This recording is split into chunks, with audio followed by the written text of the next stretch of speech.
Fala galera, tudo bem? Alessandro, professor de Geografia do RF, tudo tranquilo com vocês? Pessoal, esta aula é a continuidade da parte 1, certinho? Estamos aqui na parte 2 da aula. Só lembrando vocês que quem não assistiu a parte 1, dá uma pausada nesta aula e vai lá, dá uma olhadinha nela lá e volta para essa daqui rapidinho, tudo bem? Pessoal, na aula anterior, nós falamos sobre o aspecto geral da prova da UEMA, não é? E começamos a dar umas visões positivas, duas visões, né? A respeito da biodiversidade, também falamos da extensão do litoral. São dois modelos assim de visão positiva que a UEMA gosta de mostrar sobre o estado do Maranhão. E depois nós fizemos o quê? Uma divisãozinha em 7 regiões ecológicas e passamos por todas elas até chegar ao início dessa aula. Falamos de qual lá? Das reentrâncias, dos lençóis maranhenses, da Baixada Maranhense, falamos também da Mata dos Cocais. E hoje nós vamos começar a falar, olha só que lindo, não é? Da pré-Amazônia Maranhense. Tranquilo? Essa região é muito importante, viu? Vamos dar uma olhadinha aqui. Você pode perceber que ela fica na parte ocidental do estado, certinho? Lá no limite com o Pará, tranquilo? Um detalhe, pessoal, sobre regionalização, você sabe que o Maranhão está na região nordeste do Brasil, né? Na chamada regionalização oficial, né, do IBGE. Agora, veja bem, em relação a aspectos ecológicos, o Maranhão é um dos estados que fazem parte da Amazônia Legal, certinho? Ô professor, o que isso quer dizer? Quer dizer que essa região é mais protegida pela legislação brasileira do que aquela região fora da Amazônia Legal, certo? O que diz respeito, por exemplo, às chamadas reservas legais, né? Aqui você tem que preservar mais do que em outras regiões, que dá para você desmatar mais. Tranquilo? Beleza? Tá. Então você tem a presença aqui, professor, da pré-Amazônia Maranhense, da floresta amazônica, né? Sim, sim, sim. Qual que é o perfil sugerido por essa natureza aqui? Bom, vamos lá então. Aqui é complicado. Por quê? Porque quando você pensa em floresta amazônica, você pensa assim, extrativismo vegetal. Perfeito, perfeito, extrativismo vegetal. Tem aqui? Tem aqui. Mas assim, a UEMA adora rotular, né? Então ela prefere dizer assim, olha, eu não vou cobrar extrativismo vegetal da pré-Amazônia, não. Eu vou jogar lá para a Mata dos Cocais para ficar organizadinho na cabeça da pessoa. Pronto. Então você esvazia. Aí você tem um desse extrativismo, um que é predatório, que é a exploração madeireira. O problema é que grande parte da exploração madeireira sai de reservas, unidades de conservação, por exemplo, da Reserva Biológica de Gurupi. E aí fica estranho, né? Um Estado, não é? Cobrar uma universidade pública, a UEMA, cobrar uma atividade que grande parte dela é ilícita. Então, ela não fica cobrando muito isso não, né? Porque se a UEMA cobra, ela meio que oficializa uma coisa, uma atividade que geralmente é ilegal. Então, eles deixam um pouquinho para lá. Então, o que você tem que pensar aqui? Eles criam outras circunstâncias para cobrar. Uma delas é o seguinte, essa região ainda tem muita terra a ser ocupada. O que isso quer dizer? Que tem muita terra devoluta aqui. Terra devoluta é terra ainda que não tem um dono, não é? Da iniciativa privada, não tem um dono, uma pessoa, uma empresa. Terras devolutas são terras do Estado, que pode ser da União ou pode ser do próprio Estado, não é? Do Maranhão.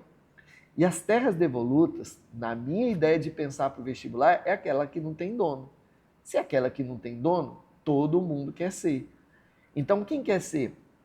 Os indígenas, né? Os garimpeiros, os madeireiros, os pecuaristas, certinho? Os fazendeiros, não é? Os que exploram madeira. Esses querem ser dono e eles começam a disputá-la, gerando disputa, violência rural. Olha que lindo. E aí tem dois personagens que são lindos, né? Passou a prova, que é o poceiro, aquele que mansa e pacificamente, né, toma posse da terra, que por uso capião, depois de um tempo, pode reclamar o título de propriedade dela, mas antes disso vem o grileiro, o sujeito que falsifica para tentar usurpar a terra do poceiro. Então, a presença desses personagens acaba gerando muita tensão e muito conflito por terra. Então, esta região é considerada a mais violenta do Estado em relação à disputa de terras. Perfeito? Viu que fácil? Então, o que, que o cara faz? Ele evita falar de atividades econômicas neste caso, beleza? Por quê? Porque tem muita atividade ilícita ali. O extrativismo e vai confrontar com a mata dos cocais, então ele deixa um pouquinho de lado, prefere cobrar isso na mata dos cocais. E ele cai no quê? Na importância ecológica, na Amazônia Legal, na regionalização e na intensa disputa e violência por causa da terra que gera-se ali. Certo? Ponto. Fechou. Você está o quê? Você está diante de uma questão da UEMA. E aí você diz assim, ah, professor, você falou de pecuarista chegando, né? É porque essa região do oeste maranhense, né, a pré-Amazônia maranhense, ela está nos primeiros estágios de fronteira agrícola, exploração madeireira e pecuária. Então, ela vem avançando lentamente e gerando, inclusive, desmatamento desta área. Tá, vamos lá. Então, beleza. Então, esvazia um pouquinho a economia, dá ênfase na Amazônia Legal, presença da floresta amazônica, dá ênfase na reserva de Gurupi que tem ali, que é enorme, né? E dá ênfase na violência rural. Tem alguma coisa que é diferente nesse lugar? Tem, e é muito importante. A Ceilândia está aqui, e a Ceilândia tem o polo de Pequiá, que é um polo siderúrgico, né? Nesta região, ali é atravessada pela estrada de ferro, né, do Carajás. Então passa minério de ferro por ali. Aí o trenzinho dá uma paradinha, descarrega ali o o minério de ferro e se produz ferro gus ali. Pronto, lindo. Então você tem um polo, né, siderúrgico. Aí detalhe, em Açailândia você tem um entroncamento entre a estrada de ferro norte-sul e Carajás. Então você coloca a Ceilândia como um polo logístico, beleza? Tudo bem? Multimodal, porque tem rodovias ali e tal. Beleza? Importante. E outra cidade importante é Imperatriz. Imperatriz é muito importante porque expandiu a partir de Imperatriz, algo inclusive que já existia na região, mas expandiu aceleradamente a partir de 2013, não é? A silvicultura pela região. Por quê, professor? Porque em Imperatriz foi instalada uma indústria de papel e celulose, a chamada Suzano, que é uma grande empresa atuante no ramo de papel e celulose no Brasil todo, inclusive internacional. Moral da história, você tem uma empresa que aproveita o potencial logístico de Imperatriz, lembra que lá tem o Rio Tocantins, que um dia será navegável, por causa da hidrovia que está se projetando, tem a Belém-Brasília e tem também a Estrada de Ferro Norte-Sul. Então, aproveitando esse polo logístico e as vantagens fiscais dadas pelo município e pelo Estado, instalou-se ali uma indústria de papel e celulose que acabou gerando o quê? Gerando, não é, a expansão da silvicultura ainda mais na região, beleza? Porque já existia ali um polo silvícola para carvão vegetal, para ser aproveitado nas siderúrgicas, e você acaba tendo aí uma expansão pelo papel e celulose. Lembrando também que Imperatriz é um polo pecuarista, fazendo, né, da pré-Amazônia uma referência na pecuária extensiva, certo? E é um polo econômico regional que, se você visitar a história de Imperatriz, por exemplo, você vai perceber que Imperatriz era o caminho asfaltado para chegar mais próximo do que a gente chama de, né, Serra Pelada, dos garimpos do Pará. A Belém-Brasília era asfaltada na década de 70 e 80, e era a forma mais fácil de chegar até os garimpos do Pará. Então, se tornando Imperatriz um polo econômico regional. Beleza? Tranquilo? Na hierarquia urbana, é um centro regional, certo? É o centro regional do Bico do Papagaio. Beleza? Tranquilo? Facinho, né, gente? Muito bom. Inclusive, a ideia de presença da silvicultura na região, primeiramente para produzir carvão vegetal, e depois para matéria-prima para a indústria da papel e celulose, já caiu na prova da UEMA. Vamos para a próxima. Essa daqui é que mais caiu na prova da UEMA até hoje, que é o sul maranhense. É o lugar com economia mais dinâmica. Lembre disso. É o lugar onde a natureza não influencia tanto, com exceção do relevo e o chamado perfil topográfico da região, mas ela não é determinante para sugerir uma atividade econômica, porque ela é tão moderna, que ela transcende os limites que a natureza impõe, certo? Lembrando que o sul maranhense inclui-se, né, no que a gente chama de Matopiba, que é uma das principais fronteiras agrícolas do Brasil. Lembrando um detalhe, inclui-se na Matopiba, mas o sul do Maranhão inclui o Maranhão na cadeia produtiva global como fornecedora de commodities, exemplo, soja. Então, veja bem, se alguém perguntar como que o Maranhão participa da economia global, você pode lembrar de dois aspectos, pelo Porto de Itaqui, não é? E pelo quê? E pelo sul maranhense, que no caso, não é? Você tem ali produção de commodities para exportação. Beleza? Professor, isso quer dizer o quê? Quer dizer que se ocorrer oscilações na economia global, pode respingar, não é, aqui no Maranhão. Pode prejudicar ou facilitar as exportações, porque o Maranhão está integrado à economia global justamente por causa do Sul. Bom, quando eu falo fronteira agrícola, o que você tem que lembrar? Olha só que fácil. Agricultura moderna, certinho? Capitalista, voltada para exportação, em grande propriedade. Beleza? Olha aí que fácil, não é? Geralmente o escoamento se dá pelo Porto de Itaqui, através da interlândia desse porto, que é a influência pelo interior, né, que é uma das maiores. Você tem o escoamento voltado por esse porto. Você tem que lembrar que é uma atividade predatória e que desmata o cerrado. Há um detalhe, eu nem falei da natureza, né? Vocês perceberam que em todos os outros eu falei da natureza primeiro, para depois falar da atividade econômica?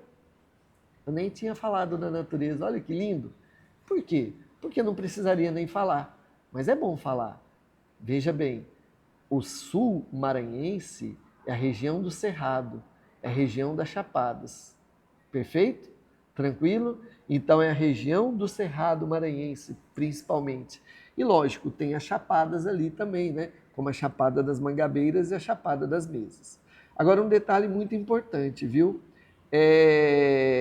Quando você fala em agricultura comercial, sempre tem um polo fornecedor de serviços, que é o chamado polo do agronegócio. E o polo do agronegócio desta região é a cidade de Balsas. Tudo bem? Balsas é uma cidade, não é, de economia dinâmica, como a região transpira dinamismo, porque é a região que tem atividade moderna por excelência. Mas só lembrando, não é, o cerrado dessa região está ameaçado pelas atividades predatórias. E lógico que essa região de cerrado, de chapadas, é região de mananciais. E os próprios mananciais também estão ameaçados. Por isso, nesta região, o Estado, o poder público, tem cuidado de criar estratégicas unidades de conservação para manter a biodiversidade, para manter a zona, né, de transição entre aqueles 3 biomas que eu falei para vocês na aula anterior, que é o Cerrado, Caatinga e Floresta Amazônica, mas para manter os mananciais. E aí você tem, não é, o Parque Nacional da Chapada das Mesas e o Parque Nacional, né, das nascentes do Rio Parnaíba. Tranquilo? Muito bom? Beleza. Professor, tem alguma atividade que possa ser diferenciada na região? Sim, Tem sim, não é? Carolina e Riachão, que você tem o chamado turismo ecológico, beleza? E esse turismo ecológico, pessoal, tem base de visitação por duas localidades. Ou você chega em Palmas e vai para Carolina visitar aquela região dos complexos da Pedra Caída, não é? Aquela Chapada das Mesas, ou você vai pelo aeroporto de Imperatriz, não é? Que tem a rede hoteleira também e as agências de turismo organizando o turismo para a região. É bom lembrar o seguinte, isso é muito importante, em todas as regiões ecológicas que eu falei do estado, eu não falei com ênfase na atividade predatória. Eu falei que, né, a pecuária avançando pela Mata dos Cocais gera desmatamento, falei na pré-Amazônia, mas aqui você tem que lembrar, atividade moderna predatória desmata o cerrado. Isso é muito importante você saber. Beleza? E vamos para a derradeira, que é a região do Golfão Maranhense. Pessoal, o Golfão Maranhense caiu pouco na UEMA até hoje. Das 17, 18 questões, uma foi do Golfão Maranhense. E foi uma apontando as cidades que formam a região metropolitana, né? Mas assim, não é difícil estudar, mas é um pouquinho complicado pelo grau de informações. Primeira coisa, a melhor forma é você dividir as informações sobre o Golfão Maranhense. Dá um aspecto geral para ela. Assim, o Golfão Maranhense, que está, né, no extremo norte do estado, na porção central entre os dois litorais, é uma região com grande adensamento populacional. Não é? É a região que mais tem gente no estado, inclusive tem a região metropolitana de São Luís, não é? Com várias cidades no seu entorno. Beleza? Quase 1.300.000 habitantes, não é? Essa região metropolitana. Então é bonito você falar isso, né? É lindo, tranquilo, sossegado. Tá aí. Aí o que você faz? Você começa a pensar assim, como que essa região ela se formou? Bom, o Golfão Maranhense tem várias ilhas. Você vai chamar essas ilhas de fluvio-marinhas, ou seja, deposição de sedimentos que vêm do mar e deposição de sedimentos que vêm dos rios. Isso é muito importante. Professor, o rio Tocantins deságua aqui? Não. O rio Tocantins é um rio interestadual que deságua lá perto de Belém, lá na região Marajoara. Professor, o rio Parnaíba deságua aqui? Não. O rio Parnaíba é um rio interestadual que deságua no seu próprio delta, entre o Piauí e o Maranhão.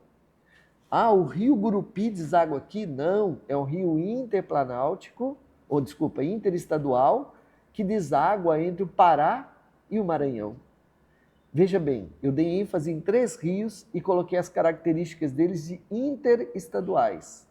Ou seja, ou que atravessa o estado do Maranhão de um estado para o outro, que não é o caso, porque na verdade interestadual também inclui aquele que faz fronteira entre os estados. Ponto.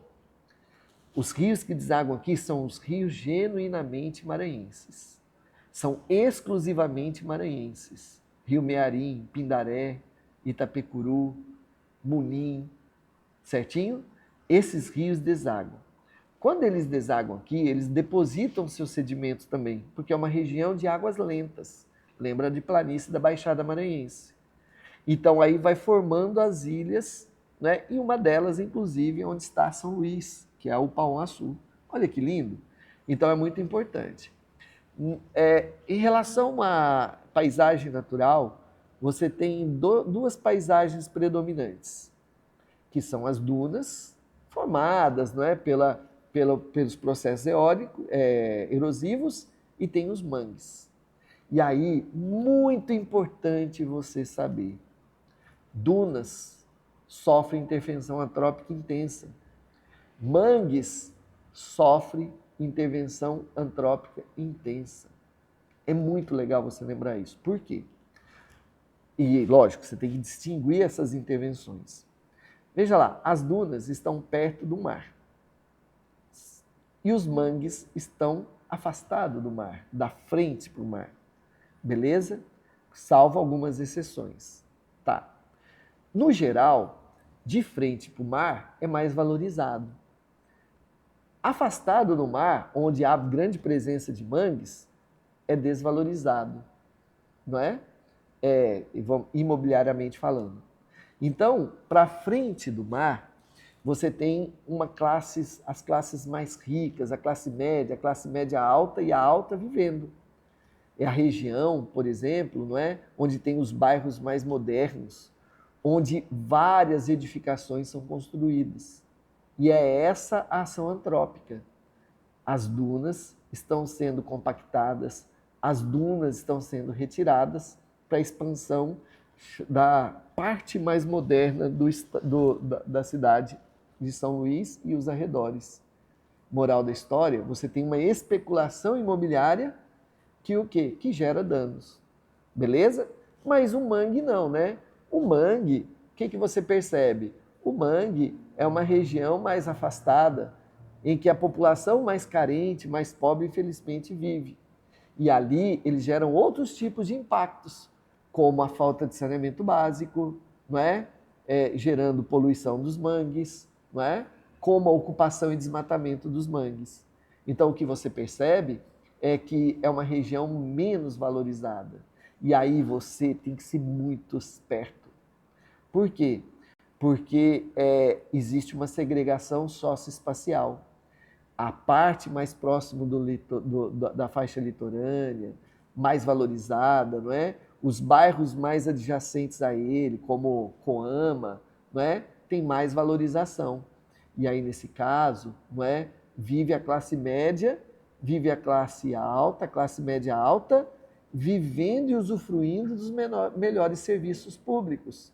Enquanto que a parte mais marginal, não é? Mais periferizada, mais próxima dos mangues, vive com os piores serviços públicos. Então você tem uma segregação socioespacial extremamente importante na cidade. E essa segregação ela é potencializada pela violência que existe na cidade. Toda cidade desigual ela é violenta. E aí você começa a ter uma febre dos condomínios fechados e uma febre das edificações, que é um produto que transpira, né, vamos dizer assim, transmite mais segurança, portanto mais valorizado. Certinho? Por que eu estou dando ênfase nisso? Porque se o cara perguntar do Golfão Maranhense, ele vai perguntar da formação dele e vai perguntar aspectos demográficos, certo? Beleza? Como assim, professor? Sobre a região metropolitana, o adensamento populacional, as cidades que formam a região metropolitana, como Passo do Lumiar, São José do Ribamar, Rosário, né? Alcântara, tal, São Luís, né? Raposa. Então ele pode o quê? Ele pode fazer esses questionamentos, mas ele pode cair dentro do que é comum nas grandes cidades, que são os problemas urbanos, certo?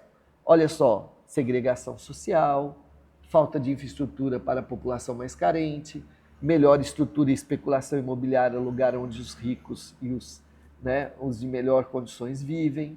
E um detalhe muito importante, como São Luís é uma cidade de baixa industrialização, um dos poucos problemas, não é, que São Luís não tem, que grandes cidades têm, é a poluição atmosférica. Essa daí você pode já afastar. Existe outro tipo de poluição, mas a atmosférica está fora. Beleza? É muito importante você dar essa ênfase, porque se alguém falar que tem poluição atmosférica aqui, você já fica meio desconfiado, porque como há um baixo nível de industrialização, ela não é um problema tão grave a poluição atmosférica. Beleza? Por que ele esvazia a economia? Porque, veja bem, São Luís não é uma cidade industrializada, então deixa quieto. São Luís é uma cidade de serviços e não tem serviços tão avançados, porque os serviços mais importantes que tem é o funcionalismo público e o comércio normal. Então ninguém vai gastar uma questão falando disso, certo? A única coisa que o cara pode perguntar sobre serviços é a função turística que o São Luís, a região, não é, do Golfão tem, especificamente São Luís, tem para o estado, porque a base hoteleira e o aeroporto onde entra-se para visitar outras regiões do estado, certo? E outra coisa, a própria cidade de São Luís é uma referência turística. tanto do lado, né, histórico, quanto do lado praieiro também, né, que chama de turismo de veraneio. Tranquilo? Então você tem esse aspecto. E o serviço do turismo ele é destacado muitas vezes por causa disso. Outro serviço que é destacado, que esse você tem que prestar muita atenção, é o serviço portuário. Aqui em São Luís, na região do Golfão, tem o Porto de Itaqui, que é por onde se movimenta mercadorias do Complexo Carajás, lá no Pará, da mineração, e onde se movimenta mercadorias, não é, da fronteira agrícola. Lembrando que o Porto de Itaqui ele se modernizou através, né, ou a partir da concessão dos serviços portuários, chamadas parcerias público-privadas. Então é um modelo de gestão, não é, de serviços em que o poder público que não quer gastar chama para participar da iniciativa privada. E o Porto de Itaqui, a partir de então, se tornou um dos principais portos e um dos mais modernos do Brasil, certo? E o objetivo foi diversificar a sua pauta de movimentação de mercadorias, para não depender apenas da mineração. E você tem um aumento da sua interlândia. O que é a interlândia? A influência que ele tem no interior. Lembrando que quem produz soja no Mato Grosso e Mato Grosso do Sul e em Goiás, que está muito distante de São Luís, pensa em escoar sua produção pelo Porto de Itaqui. Se pensa, é porque influencia. É a interlândia, né, do Porto de Itaqui. Então, veja bem, indústria. Né? Ah, tem Alumar aqui. Calma, certo? Não vamos fazer esse tipo de pergunta. Se for Alumar, especificamente produção de alumínio. Ah, os serviços... Não, só o portuário e o do turismo que você tem que destacar. Beleza? Então, fechando assim, concluindo. Região do Golfão, região mais populosa, cheio de problemas urbanos, certo? Como se formou, né, as ilhas da região, qual tipo de biomas que tem e qual é o uso deles, porque é muito antropizado. Tanto as dunas, pela classes mais de melhor condição financeira, e os mangues ocupados pela população mais pobre. Certinho? Tranquilo? Fechamos aqui, então, esta aula em 2 blocos. Espero que vocês tenham gostado, certinho? Espero que vocês aproveitem bastante essa aula e chegue lá nos vestibulares que caem Geografia do Maranhão e acerte. Beleza? Tudo bem? Um abraço para vocês.